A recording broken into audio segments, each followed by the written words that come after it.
Advance Happy Father's Day sa atin at sa mga magiging bagong tatay pa lang. Ang sarap sa pakiramdam kapag nakakanood ako ng ganitong video na to, kung saan ay makikita sa video natin o na nagawa kong video na inedit ay yung pagsipa ng bata sa tiyan. Nakakatuwa na ito kapag lalo na kapag makita mo na siya na lumabas na hawak-hawak na ng misis mo. Kaya ako lang din to na upload kasi syempre nakakamiss din, lalo na kapag nakita mo na napakaliksi ng pagsipa ng bata sa loob ng tiyan. Tapos syempre bilang magulang, bilang tatay, kailangan lahat ng sakripisyo ng ating asawa ay kailangan din nating suklian, lalo na hindi dapat natin sila pagurin is the same kasi mas nakaka-apekto yan sa bata.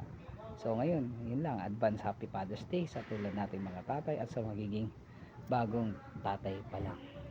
Peace.